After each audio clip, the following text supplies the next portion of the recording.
surprise for you all. One, it's a very, very exciting day today for two reasons. One, I was telling Dania, she's has a case for us and is presenting today, which is very, very exciting because I still remember her very first presentation over a year ago, maybe over 2 years ago. One piece of sad news, though, is that unfortunately, Prof. Rez is under the weather and is not feeling great. So he won't be joining us today. And instead, what I figured we would do is just have the entire crowd participate in the diagnostic conversation. So I will lean on the chat and share your thoughts and ask you to unmute if you can, and we'll go from there and solve this as a team. How does that sound? Yay! Sounds great. All right. I have a little bit of a surprise for you. So in honor of Prof. Rez being sick, I figured I would show you or try to show you some of his incredible work. So many of you have heard us either on Twitter or on VMR telling you about rlrcpsolvers.com, which is our new website with a lot of kind of exclusive content and schemas, videos, RLR episodes, basically as much content as there is on CP Solvers and some. And I figured today would be a good day to give you all the opportunity, if you're interested, to try it out for free. It does cost money, and that money is how we do what we do now. But if you're interested, you can go to rlrcpsolvers.com today and try to sign up. And I have a coupon for you that will give you free access for 24 hours. It's completely free access, so you can listen to all the episodes, binge on them if you want, check out the schemas, check out the videos. So go to rlrcpsolvers.com, try to log in, and then use this coupon. I'll put it in the chat and say it out loud. Coupon is simple. It's RLR VMR, which is our one of a billion abbreviations that we use on CP Solvers. But yeah, if you go to rlrcpsolvers.com, try to make an account. You'll actually have to make an account so it's secure. And then once you do so, type in the coupon. When you go through the process, put your information, whatnot. And then type in RLR CP Solver, RLR VMR. It'll give you there's no obligation. You won't be forced to sign up afterwards. You just basically get to check it out for 24 hours, and that's the end of it. And if you're interested in learning more about it or checking it out, please do so. If you end up liking it and find it as a great way to learn and to support what we do, that would be amazing. But of course, no pressure. Just check it out, see if you like it, and spread the word. Any questions about any of that? I want to make sure I did it right. Y'all, let me make sure, give this like 30 seconds to see if people have questions about that. rlrcpsolvers.com. Make an account. Use the coupon RLRVMR for 24 hours of free access. And I should say that this coupon they have to have an expiry date, so it'll expire next week, next Thursday, I think. Cool. Questions? Okay. All right. Let's rock and roll. Dania, you ready? Yes, but yeah, I'm excited, but also nervous, obviously, because I haven't presented in so long. But let's do this. Yeah, it is an anxiety-provoking process, but it'll be a nice conversation, I'm sure, with everybody involved here. All righty, take it away, my friend. All right. So, right, let me just pull up the PDF. Take your time, please. All right, so here it is. So I'll just give the presenting complaint first, right? So it's so this is a 34-year-old female presented with abdominal pain and fatigue. Abdominal pain and fatigue. All right, y'all, what are you thinking? I'm going to look at the chat and get your thoughts, and I'll share mine in a second.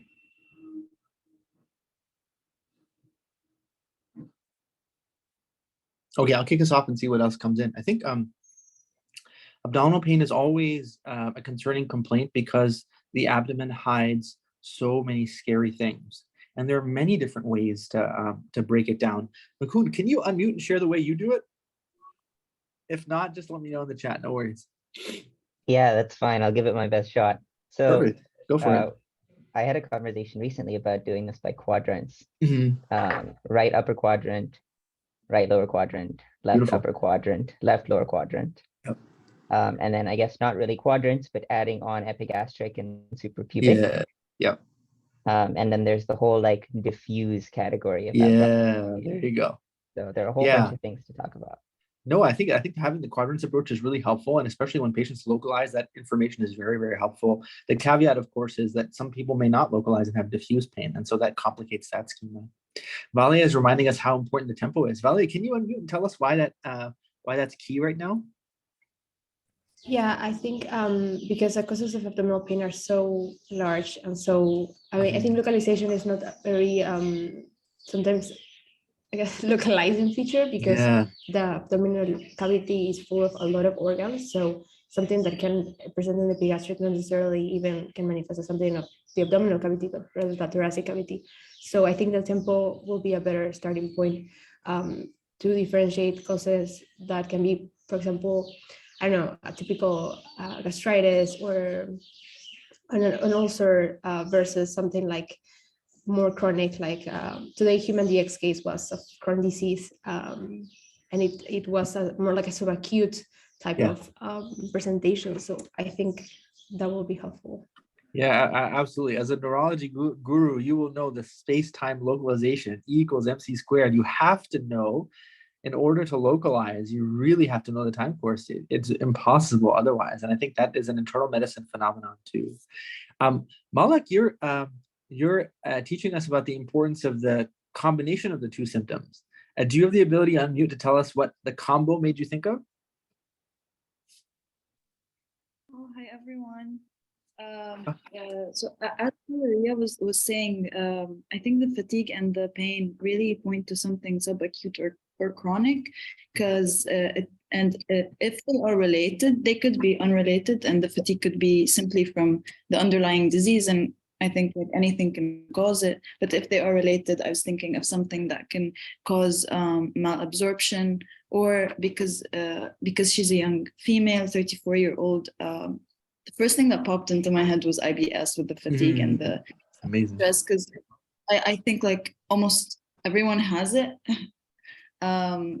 And if we want to go into like think of more serious things, then I thought about the liver, because this is something definitely that would cause fatigue and very chronic, like slow and sneaky abdominal pain.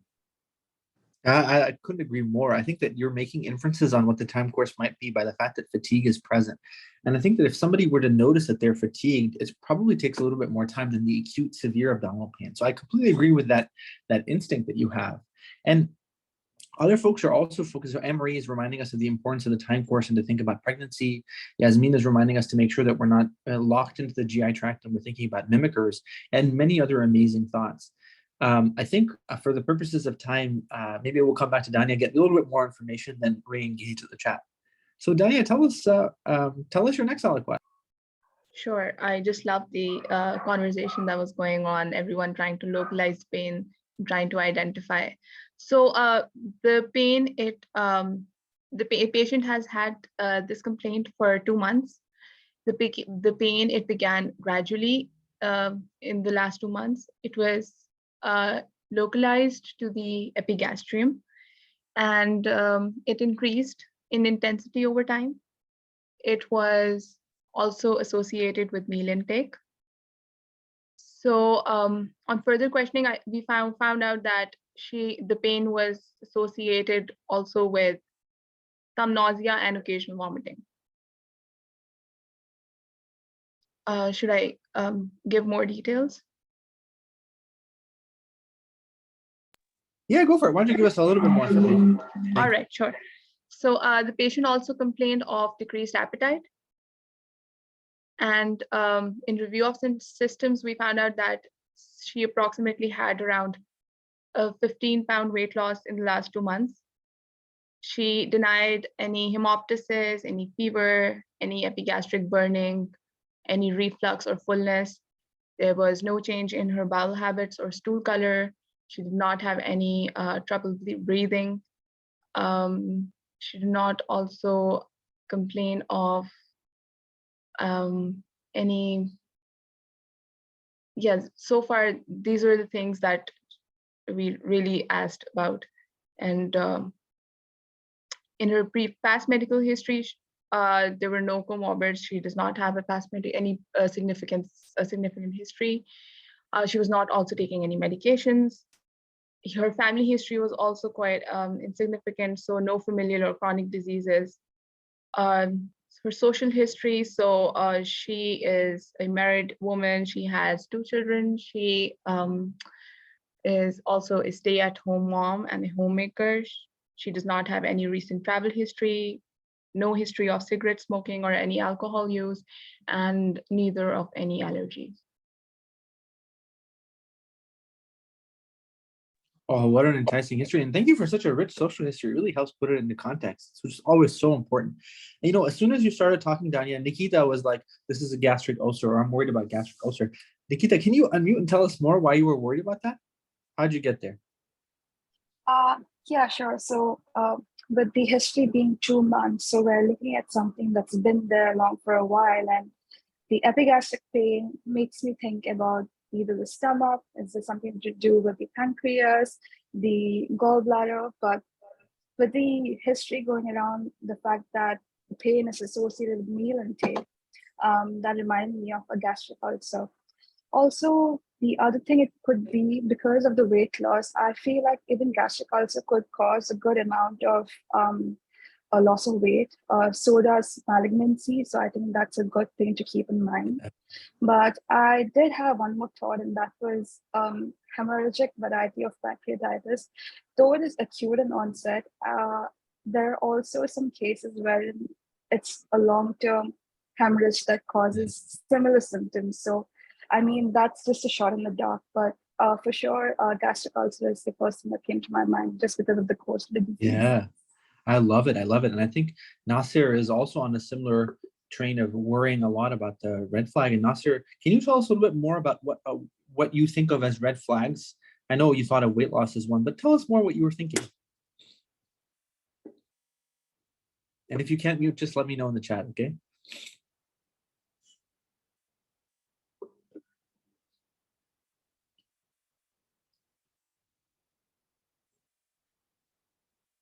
All right, Nasser, I can't tell if it's a long journey to the mute button or it's an impossible one, but I'll keep an eye for your thoughts in the chat. In the meantime, Yasmin, you taught us about ACS. So tell us more about what you're thinking with acute coronary syndrome. Oh, yeah. Hi. As I was saying in the chat, there are many abdominal pain mimickers.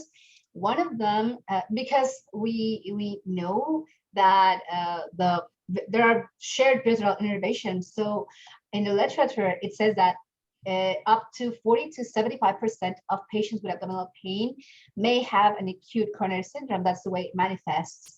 And it can have a typical presentation, also nausea, vomiting, abdominal pain, and it can lead us to under treatment. So we cannot scratch some other reasons. Also hematologic conditions or even infection diseases can present with abdominal pain, Lyme, or I think herpes, if I'm not wrong, but I think it depends a lot on our history. Right now, with all the data like Danny has given us, I would also think gastric cancer. But yeah, that's what we've been talking about in the chat. Yeah, I think it's absolutely spot on to use the weight loss as the dominant feature in this case. And we know that this weight loss has been going on for 2 months. So it's hard not to worry about malignancy. And the question is a malignancy that can cause this degree of weight loss, this degree, what malignancy is that likely to be? And I think you can invoke a metastatic severe malignancy causing 15-pound weight loss, but I would argue that you expect much more. You would expect the patient to be in much more extremis than this patient seems to be if it's a metastatic cancer causing 15 pounds of weight loss. So I'm inclined to think that if this is malignant, it's probably malignant and impairs the ability of the patient to absorb her food, as you were saying, like a malignant gastric ulcer. But I think the key thing to focus on here is that this patient has postprandial abdominal pain and weight loss. And the world of postprandial is something we've visited a lot. It's either the stomach or the duodenum, so the lumen of the GI tract, or it's the things that flow into the GI tract to help absorb nutrients, bile, pancreatic fluid, and blood vessels. Could this be a biliary cause? Unlikely in the absence of pruritus or jaundice. Could this be a pancreatic cause? Unlikely in the last prior episodes of pancreatitis. Could this be a vascular cause? Can you all think of any vascular causes that characteristically cause epigastric pain in young women?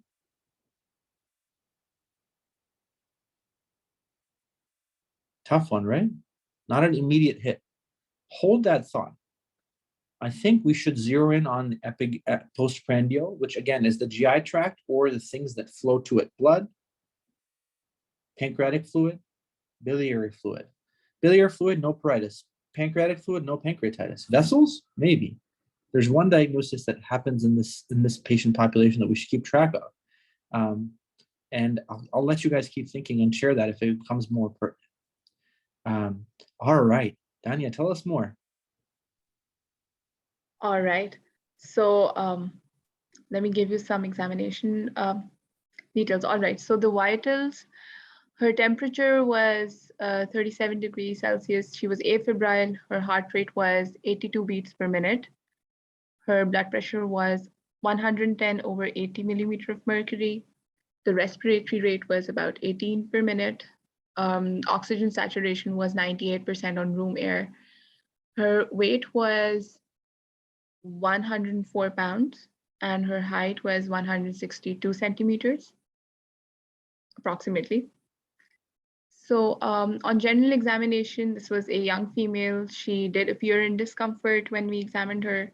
She also appeared weak and looked distressed because of the pain that she had. The rest of the examination, which is what I'm talking about, is CVS, was normal heart rate, no murmurs, no added sounds, just regular rhythm. The respiratory examination was also normal. She had normal breath sounds in both the lung fields. The abdominal examination, however, she had mild tenderness in the epigastrium and nothing else. Other than that, her bowel sounds were present and they were normal. The rest of the examination was also pretty much normal. We did not find anything significant in it. If you want, I can give some of the lab workup that we did. You're right. I think we should get more information. So let me just share one thought, but I'll reserve the wisdom of the chat for the labs, which I think will be helpful. I think that one, in noticing just how expert of a presenter you are, you've been to so many VMRs, revealing the data slowly but surely. I love it. And I love that you gave us the weight. So the weight here is actually crucial, not just because we are trying to confirm weight loss, but add 15 pounds to this weight. What do you get? 119 pounds. This patient's weight is already starting very low. So what does that mean? That means that this patient is at risk of conditions as a result of low abdominal fat. When patients have low abdominal fat, they can get a variety of compressive syndromes. So here's the thing that I was telling you about earlier. There are two vascular syndromes at play. The first, Mukund already mentioned. I'll ask him to mention it in a second.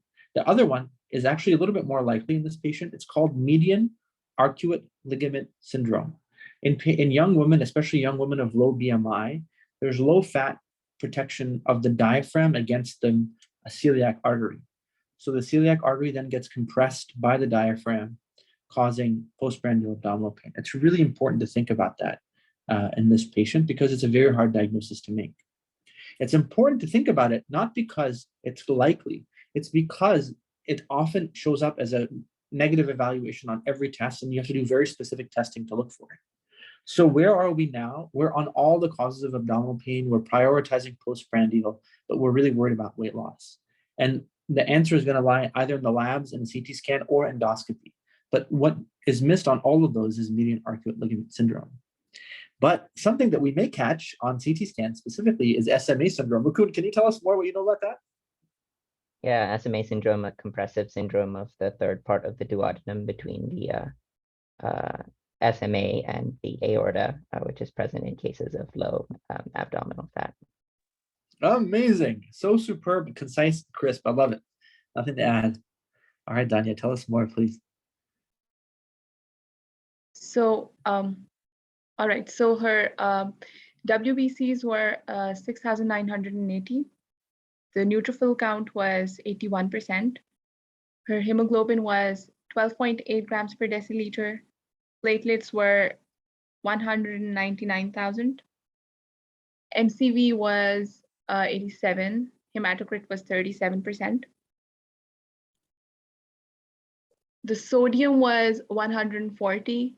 Potassium was 3.3. Chloride was 105. Bicarb 19.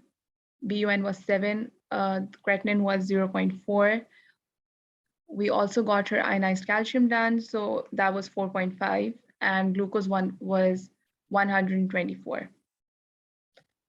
you guys need any other lab workup? I'll have to see if I have it. And this is absolutely perfect.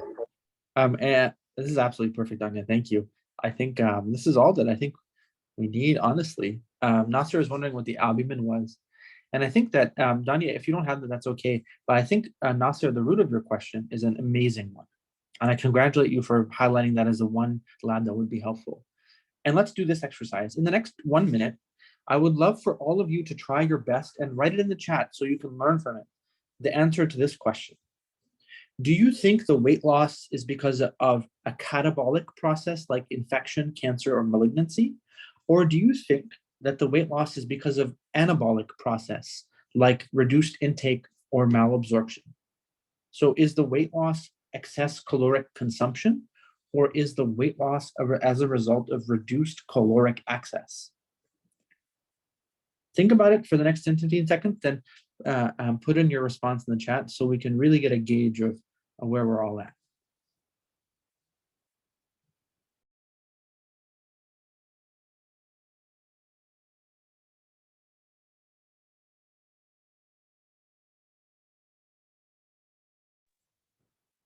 Awesome thoughts. Mohammed, hello, so nice to see you.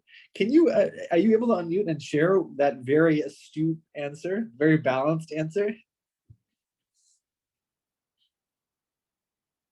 If you can't, just let me know in the chat, okay? Hello, everyone. Hi, Hello. Rob. How is everything? Thank you. It's so nice to see you, my friend. Yeah, I was just thinking of that it might be actually both. Yeah. Reduced intake. So because this patient obviously had decreased appetite and all of the weight loss. And especially when people are sick, they have some sort of loss in their appetite. So I think the weight loss can be attributed to both decreased intake and or anabolic state, and also catabolic disease that is related to the primary diagnosis that this patient might have, whether it's a malignancy or a peptic ulcer. Oh, that is absolutely superb. Absolutely superb. Hold on to those thoughts, and we'll use the answer as guidance of how we can calibrate. Before I'm going to ask Priyanka. I think Priyanka, you shared that your calculus is more anabolic, and would love to hear your argument for that. But before that, Danya, do you mind telling us, is the calcium normal or is it elevated? The ionized calcium. All right. It is normal. Okay, it is normal. That's very helpful. Okay. Priyanka, you were wondering. Oh, you can't unmute. Thank you so much for letting me know. I appreciate that. You beat me to it. Maddie, you made a similar argument for reduced caloric excess. Want to share your thoughts? The journey to find the unmute button. Yeah, so I was really looking at, and other people mentioned this, like the low BUN and the low creatinine, and how that could is kind of consistent with the low BMI that we're seeing. And you know, BUN is, as we know, like a product of like protein breakdown, and so the fact that both are low to me implies that maybe this is an anabolic process. Superb. I think there's nothing to add to that. Raphael, you were also saying, emphasizing the low BUN, but you also said you're not sure either. Can you just expand on where your mind is at? Well, I was just thinking, yes, if, like, the patient has a increased intake of protein, and like calories the bun should go high. I don't know. Yeah. I was just Yeah. thinking about that, but I'm not sure. I don't know about the nutrition medical stuff. So if you Yeah. can, You are too humble, my friend. I completely agree with you. I don't know either. I think Muhammad's point is very well taken that it definitely could be both. But the question right now, if you had to make an educated guess, which is the leading cause, I don't know of many inflammatory diseases, infections, malignancies, autoimmune diseases that can cause such profound weight loss in somebody who already has a low BMI and have a completely normal hemoglobin. Anemia of chronic disease is such a powerful clue to a chronic inflammatory condition. And the fact that there is almost literally no anemia for this patient's age and gender makes me really prioritize that a large portion of this 15 pounds, maybe not all of it, is due to reduced absorption. And so to Muhammad's point, this could be because she has a malignant gastric cancer. But if it's causing 15 pounds of weight loss, I'd expect it to some iron deficiency or some anemia. So I really think that the vascular hypothesis is something that I'm leaning into, and so would really want to get CT with contrast to look for those vessels. All right, Danya, tell us more, please. All right, so before I get to the imaging that you guys really want, I might give you a few other lab details. So we got the ABGs done, and I'd want to tell a little about that as well. The pH was 7.44. The PCO2 was 28.7. The PO2 was 51.7. The bicarb was 17.8 in the ABGs done, which is slightly different from what we got on the serum, the RFTs done, I guess, right? Metabolic is levels done, and the ABGs were slightly different. The base excess was minus 5.6. We also got her TSH done, which was 2.49. I also have one more piece of information, which is endoscopy. So should I tell you about that? The TSH is normal. Good. Yeah, please give us the endoscopy. All right. So the endoscopy, the esophagogastric junction was at 36 centimeters, which was normal. The endoscopy, however, showed that there was a lax lower esophageal sphincter and pangastritis, and this was labeled as LA grade A GERD.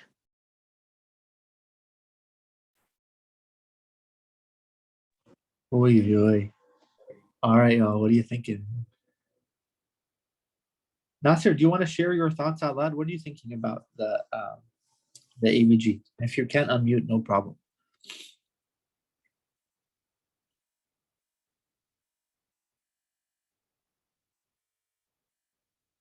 It's a tricky ABG, honestly. So if you look at the pH is normal, which either means that the patient has normal physiology or balanced perturbance. And the PCO2 is low, but the bicarb is low. And so the question is the PCO2 compensating for the bicarb, or is the bicarb compensating for the PCO2? As a general rule, the fact that the pH is on the alkalotic side makes me think that the PCO2 is the driver and the bicarb is compensatory. But that's actually an educated guess. So we then wonder, is this patient having a respiratory alkalosis? And the most common cause of a respiratory alkalosis is pain and hypoxemia. So she's in pain, done. But is that sufficient? Is there another cause? There are many, many other causes, including asthma in the setting of asthma exacerbation. I should say, thank you, Nasser. Her PO2 is low at 51, so that may explain the respiratory alkalosis too. So can the pain, but her SAT is 98%. So I'm wondering whether that PO2 is real physiologic or it's messed up in some way, shape, or form. I think there are three no-miss causes of a respiratory alkalosis. If in fact that's it, it's salicylate toxicity. So if the patient's taking too much NSAIDs or salicylates, which can certainly cause a gastritis, and that might be a way to connect those things. Hyperthyroidism, which we've ruled out, elevated intracranial pressure, and liver disease. There's no evidence of liver disease on the labs. There's no ICP elevation. The TSH is normal. So the only thing that this ABG does for me, especially in the context of gastritis, is makes me wonder, is there a lot of aspirin exposure? And wondering why that aspirin may be something that the patient is exposed to. So the tension here is there's nothing definitive. A lot of people have asymptomatic gastritis that doesn't cause any problems, but this would prompt me to check for H. pylori, to review for any medication exposures, which are the two most common causes: meds, H. pylori, and alcohol. We know that there's no alcohol here. The meds are no known meds, but we should query that, including herbals, over-the-counter, things like that. So the real tension in this case that Dania, I imagine, had a hard time figuring out is, do you stop and say, oh, I found something that I should pursue? Or do you say that these are mild abnormalities that are unrelated and I don't know if I should continue to get other kinds of tests? So Dania, can you just give us, were you involved in the case at this time, and how did you resolve that tension of, do I stop here or do I move on? All right, so this case, I received it during my intern year in the hospital, what we call house job in Pakistan. But the thing is that this was a case that was a mixture of like someone presented in the ER and then they got diagnosed, and then I got to receive this patient on my floor. So I wasn't exactly involved in the initial diagnosis and management. But yes, I was there. I took the history, tried to find out the causes of what, why she had whatever, this was that she was dealing with.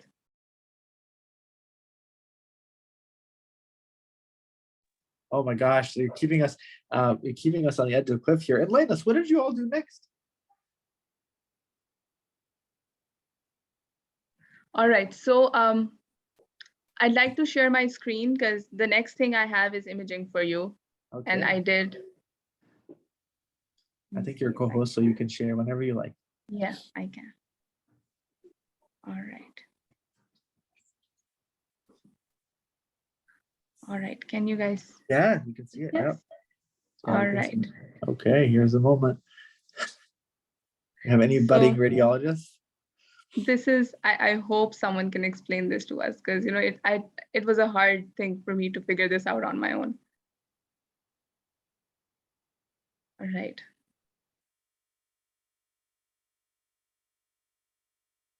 This is not fast for you. So this over here, can anyone identify what this is?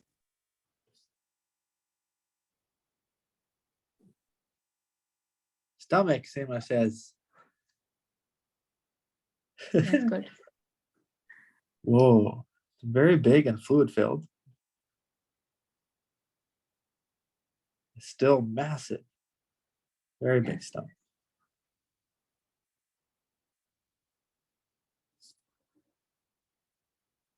All right, now you're transitioning towards the duodenum. Yes. It's also massive, and then there's probably an abrupt tapering. Yes. Maybe we should hand the mic to Mukund to share his thoughts about what this may be. Are we SMA syndroming here? Yes, yeah, I think so. Dania, teach us, please.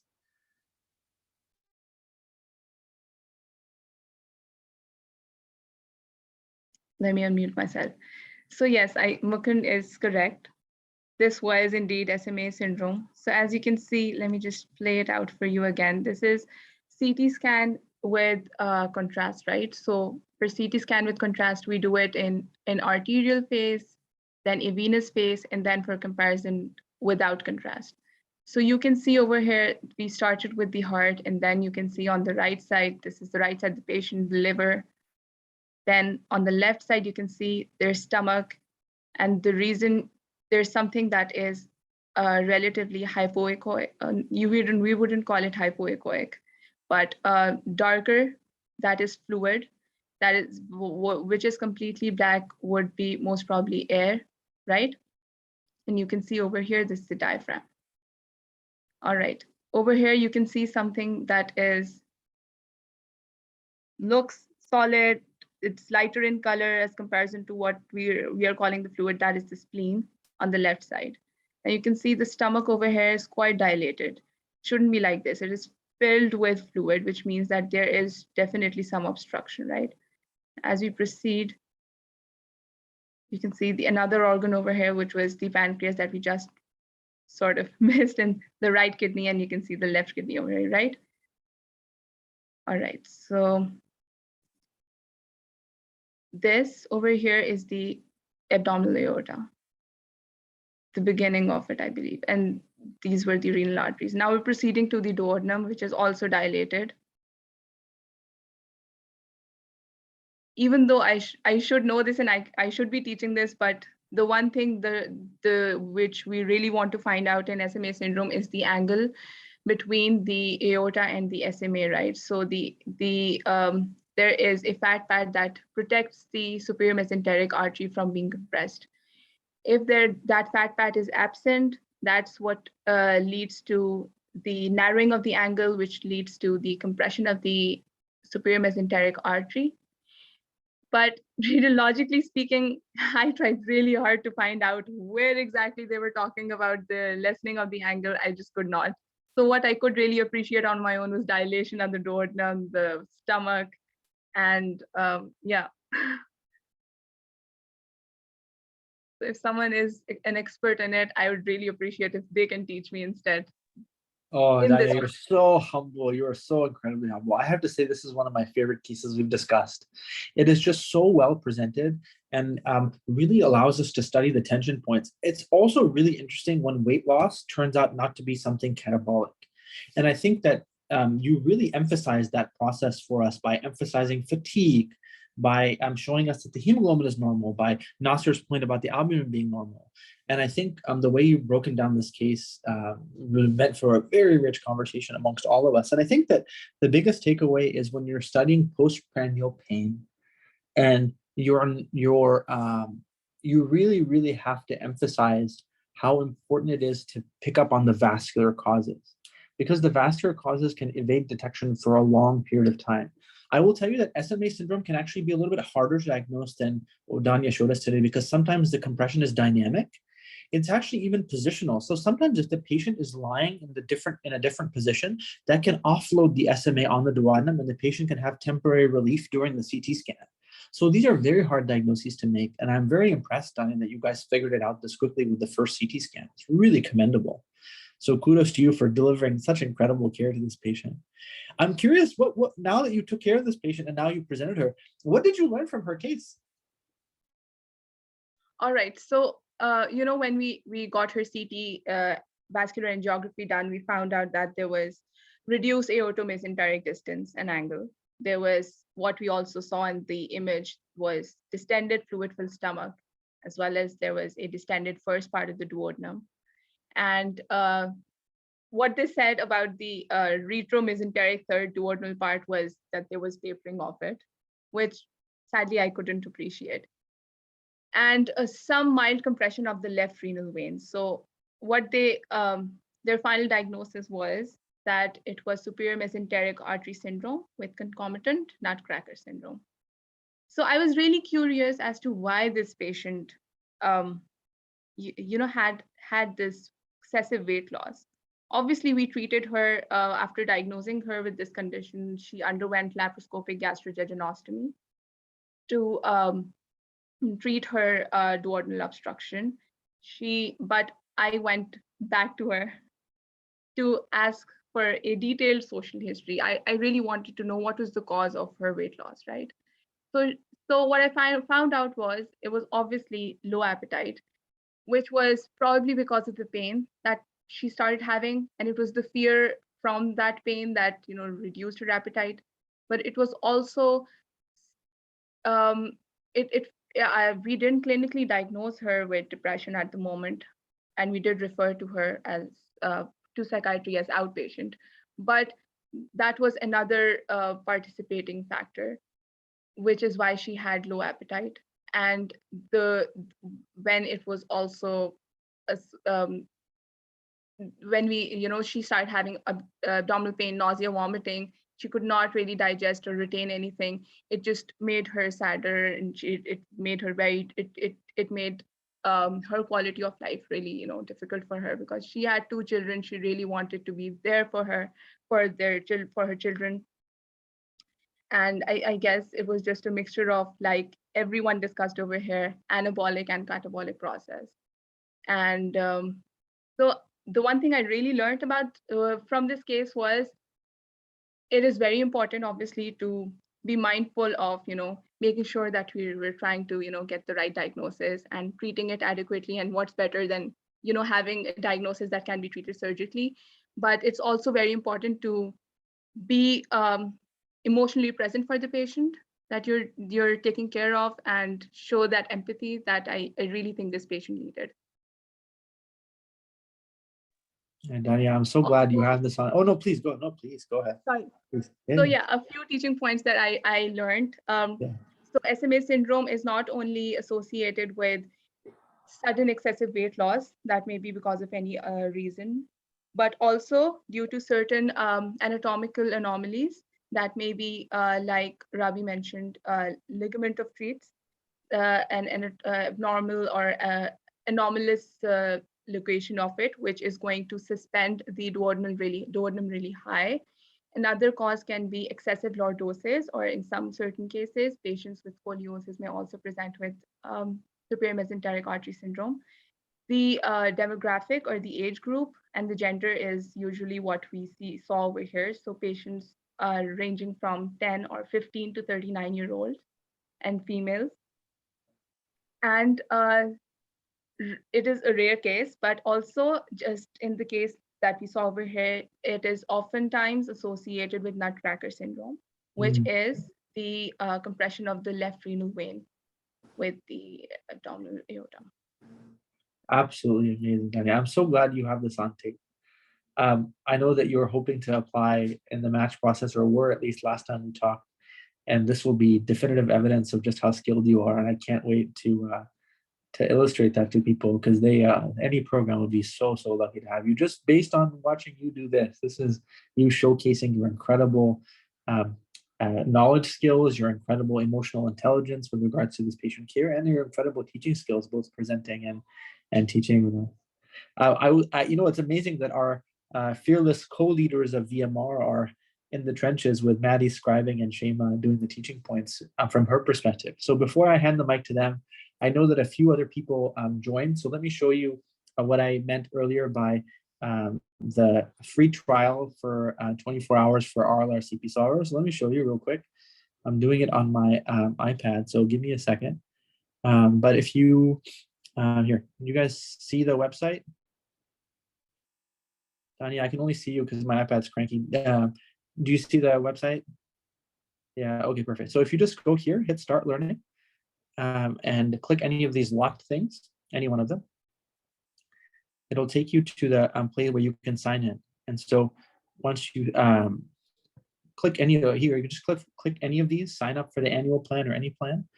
And once you're in the sign up page, you just put in your information, but make sure right here, have a coupon, click it, and type in RLR VMR. And that will give you complete discount, free access for 24 hours. Really hope you guys enjoy it. It's all of Reza and I's love of clinical reasoning and schemas and videos.